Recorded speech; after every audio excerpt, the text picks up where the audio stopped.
Welcome back to Footballology. So now it's time for us to build out the 2022 Minnesota Vikings roster. I'm kind of excited for this roster actually because I know Mike Zimmer's been there for quite some time and they're starting to bring in a new regime, but they are a really talented roster. And the one thing I liked about this team over the last couple of years is they drafted well. They put a lot of good players in position that people didn't even think they could be good quality NFL players. So that was one of the organizations that I follow kind of heavily. So scrolling down, starting out, we got to go back and look at their passing. Obviously Kirk Cousins was the go-to guy. He had 33 touchdowns and 7 interceptions, which is not bad, 4,200 yards. But I think the knock on Kirk Cousins, if anything, was that he never got it done in the big games. It seemed like he struggled when the lights were the brightest, and I think that's what his biggest knock was. But I mean, this is a quality stat line from any quarterback. If you can get this stat line from your quarterback, then yeah, this is where it's at. Yeah, you want that any day of the week. So moving on, go and look at the receiving. If you got quality passing like that, you should have some quality receiving. What you see here, Thielen didn't play a lot of games this year, which is unfortunate. But you can even see the guys that came in, like Osborne and Tyler Conklin, even did a little bit of something. And they got running backs catching out of the backfield, but obviously Jay Jettis, Mr. Jefferson himself, still put up big numbers and 10 touchdowns. You still got 10 touchdowns out of Thielen, 108 receptions. It's like this receiving core has always been quality. It's crazy, and so it seemed like that they just didn't lose a step even when they lost Diggs. So it's gonna be interesting to see what they moving forward, especially at that wide receiver 3 spot, because I feel like they got a lot of quality guys that are in position that could be that number 3 receiver. So moving over to the rushing attack, which is probably one of the most potent rushing attacks in the league. If not, I wouldn't say potent, but it's probably like one of those top 5, top 10 rushing attacks in the league with Mr. Cook. And he didn't play all the games, and that was his biggest knock coming out of Florida State, just could he stay healthy. But when he's healthy, he's a dangerous man. 1,100 yards, 6 touchdowns. Madison came in, and Madison gave them some quality play when Cook was out. Still hit 491 with 3 touchdowns. You would like to see a little bit more touchdowns out of him, and yards per his average go up a little bit more as well. So obviously they could do a little bit more in the running attack. Cook stays healthy, Madison gives you a little bit more, little things like that, but nothing that you're really mad about. This offense was probably one of the most stable things they had. Now the defense, which was frustrating for me, because this defense had been one of the biggest things that carried this team. The year that they the year that they beat the Saints in that crazy Stephon Diggs catch. The defense that year was one of the biggest things that carried them through that season and really got them, got Case Keenum in that Minnesota offense along. But we'll come over to the defense side of the ball. First, we go check our interceptions. Xavier Woods with 3 interceptions, and they had 16 as a team, which isn't bad. If you'd like to see 20 plus, for me personally, Anthony Barr with 3, which is crazy. Eric Kendricks and Anthony Barr are one of those staple players, are those staple players, and they've been around and they've been together for quite some time. Defensive touchdowns, we had 2, Pat P and Nick Vigil, which, okay, you would like to see a little bit more from your defense. Then we go look at our forced fumbles. They had quite a bit of forced fumbles. Now, when it comes to forced fumbles, I don't harp on those as much, but forced fumbles are still something you would definitely like to see. And then we're going to see who led them in solo tackles. Mr. Smith. Woo. Smith, Kendricks, Woods, TFLs. Who had some TFLs? Kendricks. So, yeah, you see it as far as the top stats, you see their names. And then sacks. And we didn't have a double-digit sack guy. But Danielle Hunter, who has probably become one of my favorite pass rushers. He didn't play a full season, unfortunately, but if he does play a full season, he can easily get double-digit sacks. He's a guy that, at full strength, could easily be a sack leader, if not break a sack record kind of type guy. He's that kind of a freak athlete. And so it's going to be interesting to see moving forward with him and what he could possibly do, and hopefully he can stay healthy. So with all that being said, let's start to build out our roster. First, we're going to go over check out what they did in free agency. Oh, that's not it. Where'd it go? That's not it. Here it is. I looked right at it. Okay, so look what they did in free agency. Some of the guys they brought in, re-signing Pat P, which is big. Tate Harrison, I guess you could say. I don't know. His name just kind of sticks out to me randomly. Zadarius Smith, I think it was the biggest acquisition for them this offseason, and seeing what they could do with him. Albert Wilson, which they just got back in May. So I mean, 1 year deal, a little bit of something, come in and compete for a receiver position, but they didn't go crazy in free agency. And if I remember correctly, their money was already funny anyways. And I don't think they are in a position to spend a lot of money considering the fact that they possibly, I mean, you still got another, 2, possibly 3 seasons with Jay Jettis. So you can probably run that a little bit longer, try to squeeze out as much as you possibly can before you have to pay that man big money. Gert Bradbury, who is one of my favorite centers in the league, you got to pay him the big money eventually. So it's like these guys that are coming up for their big boy contracts, you want to make sure you have money on the books. So I'm not surprised to see that they didn't do much as far as free agency goes, because their money's just too funny, and they got to make sure they keep their books clean as possible. So we're going to come over to our draft class, though. Now, this is where I think they made their hay. Lewis Seen, this guy at 32. Oh my God, I was jealous. I wanted, once again, I say this like almost every video, I definitely wanted the Chiefs to get Lewis Seen. But Lewis Seen, a big versatile safety that can do a lot, that you team him up with Harrison Smith and really start to get that tutelage and that coaching from Harrison Smith and what he's seen over the years, plus with his athleticism the Seen brings to the game. Oh, that's going to be dangerous. Booth, who was a first-round corner that fell all the way to the second round. Great steal for them. And then I was looking at Asamoah here. He's another one of those quick, undersized linebackers that it just seems like that's their go-to when the Minnesota. Ty Chandler, I know him just because I've been following North Carolina. But once again, bringing in another versatile, kind of like a change of pace back, if you will. A little bit different guy. And that was really it. I mean, this draft class was okay. But really, they did a lot of their damage at the top of the class, and I think that's really important. Doing everything they need to do, get the pieces they need to get, and we know they're going through not quite a rebuild. I don't really know what to call this, to be honest with you. It's not a rebuild because you got a lot of key components in place, but it's definitely one of those things where it's kind of like we're trying to integrate new and young talent and really kind of turn this team over. So some other changes that we got to recognize this offseason for the Vikings was Kevin O'Connell coming in as head coach, coming over from Rams, and everything that they did with that offense, being their offensive coordinator over there. And so I tell you guys this every video, we kind of know where his roots are going to be from or coming from, so we understand what kind of system they're going to possibly run there, especially with having a guy like Justin Jefferson, Dalvin Cook, and hopefully Kirk Cousins. They can get a lot out of Kirk Cousins' mobility, or enough out of his mobility to really bring this system home, because if you can get a quarterback that has a little bit more high mobility, it makes the system work so much better. And so Dalvin Cook's going to see a lot of running lanes.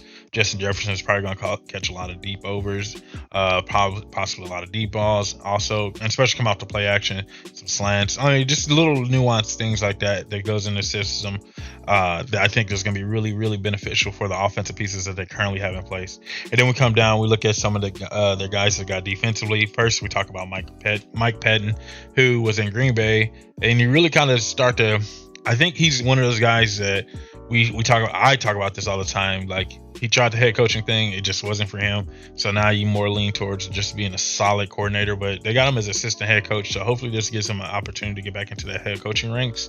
But the defense that he's going to possibly bring in is going to be really interesting. Also with Ed Donatel, I think I said that right.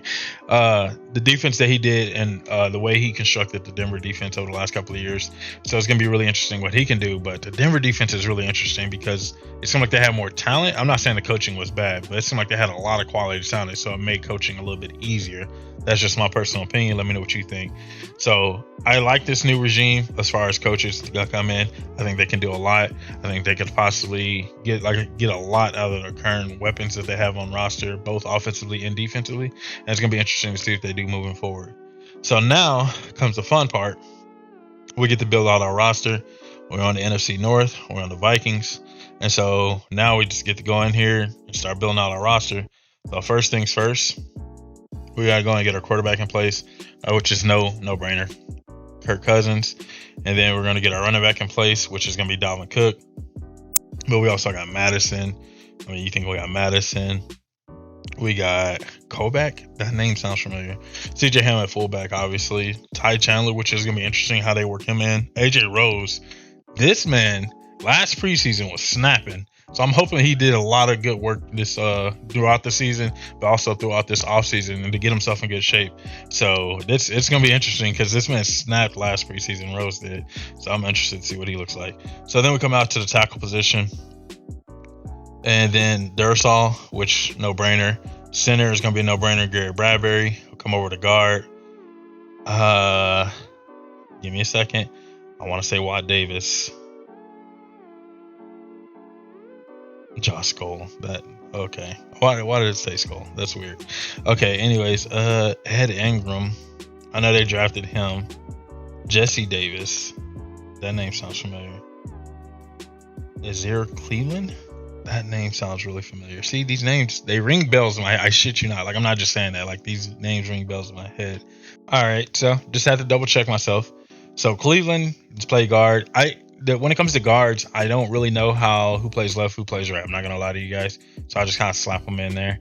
But I know there's always a method to the madness. So I'm not gonna knock it if something changes. If you guys say something needs to change. So O'Neal's looked like he gave them 17 games last year. And then we're gonna come over to this right guard position. Now this right guard position, I'm not really understanding because it might be Watt Davis, but I'm not sure if they like what he can possibly do for them. Maybe this is where they take Ed Ingram, so we're just gonna slap Ed Ingram in there. Maybe that could be a thing. And then this would be our front right here. I like this front. I think it's good, and especially at the tackle position. I think they're really solid and strong at the tackle position. Obviously, the center position I think is a no-brainer.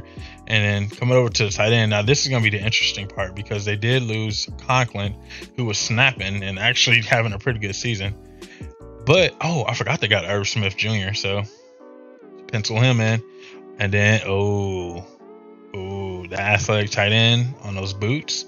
Irv Smith could be set up for a solid season. We're going to come out here. We're going to look at our wide receiver 2 and our slot receiver. So now the slot receiver is going to be the interesting part because I'm thinking KJ Osborne is probably going to be your guy. That's the only one I could see Smith here. Marcel? I don't know how to say his last name. I'm not going to lie. Beside Johnson, I remember that name. I remember him. He had a pretty good year, I think he had some games, or he had a good preseason. But I think KJ Osborne is going to be the go-to guy there. And then Thielen. It is like 1A1 or 1A1B kind of type thing. So Thielen, Justin Jefferson, the receivers are set. I think this offense was easy to lock in. We already knew what everybody was going to be. Our CB1 is going to be Pat P. No brainer. Then we get out to these safeties. Safeties, once again, mostly a no-brainer. So we got Harrison. They're going to be, no, that's going to be our free. So they got Seen penciled in as a free, though. Or a strong, sorry. So we're going to do Seen there. Probably going to play free safety. Because I'm looking at these safeties, and I'm not seeing anybody else that's really going to compete with Seen, so hopefully he can actually ball out. And then Pitt Smith at the strong safety position there. Then we're gonna come over to our CB2 and slot or nickel, and then nickel. See this Seen. It's interesting because I think he could do a little bit of everything. Harrison Hand. These names sound familiar, so I'm not really sure what we're gonna do at this nickel spot. I'm about to educate myself real quick. I'm gonna say Booth plays the 2, just because he went so high, and I'm pretty sure they have a high grade on him to begin with. So this nickel spot is interesting because when I look at it, nobody's name truly stands out. So this is easily going to be a camp position. I don't know who would play this position or how they would play this position. Maybe this is where they get Evans, or this is why they got Evans. Maybe just to kind of create competition at that position, and really, because I know they've struggled a little bit at the cornerback position over the last couple of years. So, did we just? I want to say Harris Hand just because Harrison Hand. I could be definitely wrong. Help me out with that one. This is gonna be a camp position all day, every day, because I just have no idea what we're gonna do there. So then we're gonna come over here, and then we're gonna do our front. I think our front's mostly it's gonna be a 4-3 front. I don't see it being anything else. They got Jordan Hicks. Didn't know that. So now, okay. See, we ran into this with the Bears, and I was all over the place because nothing made sense. So they got Zadarius as an outside linebacker, so that means he's gonna be a pass rusher. So do we do a 4-3 front or do we do a 3-4 front? But if we do a 3-4 front, then what happens to Danielle Hunter? He's not playing defensive end. No, he's not. Delvin Thomason, no. Okay. So you know what we're gonna do? We're gonna fix this. Okay. So definitely tighten it up. I feel better now. So what we're gonna do is, and I think it's just all this stuff is pretty much for the most part is no brainer in my opinion. They got Patrick Jones, who's a guy that I think I featured on the channel or I talked about on one of the two. I can't remember, but I know Patrick Jones. He's a pretty good pass rusher. Tomlinson's gonna be there, Donald Tomlinson, and then I'm looking at and a lot of these pieces that they got up here. Harrison Phillips, I know of him. T.Y. McGill, pretty good. It's gonna be interesting what they do with this D tackle too. I'm going to go with. I'm leaning towards T.Y. McGill or Harrison Phillips. I'm gonna do Harrison Phillips. So I looked and it looked like they got a lot of games out of Watts. So I'm gonna go Watts that position. Then obviously the other DN is gonna be Zadarius Smith. I hate that this is offset like this. And I just want to move this guy over here just for like aesthetic reasons, and it just bugs me a little bit. But anyways, that's no here or there. Coming to the linebacker position, I think this, we're gonna put Hicks in the middle, and we're gonna Kendricks on the outside. It says middle linebacker, but I think he can do a little bit of both. And then like I has a Zadarius Smith here, which I think he could do a little bit of both, and that could be a possibility too. So, and then looking at the other linebackers, maybe Surratt. Chaz Surratt, cool. But let's say for just shits and giggles, we put Ashmore there. Now, once again, it says middle linebacker, but I feel like this can be your three linebackers. Now, here's the deal with these linebackers, and this is what you want, especially if you're running a 4-3 front. You want these linebackers to be quick, fast, and to the point. Maybe you switch Hendricks and Hicks a little bit because Hicks is, I'm gonna switch that because Hendricks has been playing the middle forever now, and we put Hicks on the outside, and all three of these guys got decent wheels, so they can fly to the ball, run to the ball, make plays all day, every day. And I think that's something that you're really going to lean on, especially when you run this 4-3 front. I like this pass rush here. I like this front in general. Like this defense, this team, and this has been literally by far. You can go back and look at my other videos. Literally by far the easiest roster I've put together, and I like it. I think everything makes sense. Every position makes sense. There's some positions in there for sure, like the nickel spot, the right guard spot, or just the guard spot in general, and then this defensive tackle too. So I got 3 camp positions, but I felt like the guys that I put in there could possibly be something. But the one that I'm really like not as confident in is my nickel. What I was saying is, if you're a Vikings fan and you can help me out, this nickel spot definitely help me out, because that one's kind of shaky and kind of confuses me just a little bit. But other than that, I feel pretty confident in everything else out here. And let me know, honestly, let me know if you are a Vikings fan. What do you think about this defense, this roster in general? Do you feel like this is going to be a quality roster? Do you feel like I missed a position or two, or a player or two, or a player that you possibly could see starting over some of the guys I currently have on the screen? Just let me know. I'm excited to hear from you guys. So with all that being said, I'm going to give the Vikings a C for their offseason. I just feel like they didn't get better. They definitely did get worse. They kind of went sideways. And this is an 8-9 team that we're talking about. But there wasn't a lot to improve upon, in my personal opinion. It was just growth and staying healthy are the two things we're looking at. Because if you can keep Danielle Hunter healthy, if you keep Adam Thielen healthy, and Dalvin Cook healthy, this is a different team for sure. I like what they did at the top of the draft, but I'm not really sure about the bottom half of the draft. I feel like they were kind of phoning it in, but that's just me personally. Maybe you guys like some of the late round guys they got, or maybe even some undrafted guys that are not mentioned or I didn't see on here. So like that, with all that encompassed, plus being in the North where the Packers look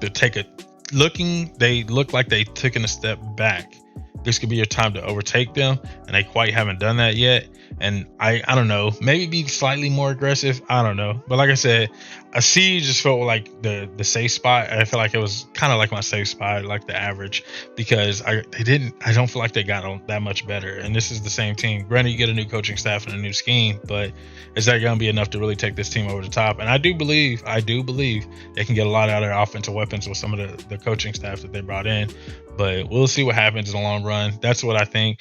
If you're a Vikings fan, let me know what you think. And if you're not a footballologist yet, I don't know what you're waiting on. Go and hit that subscribe button today, become a footballologist, and stay safe, football fans.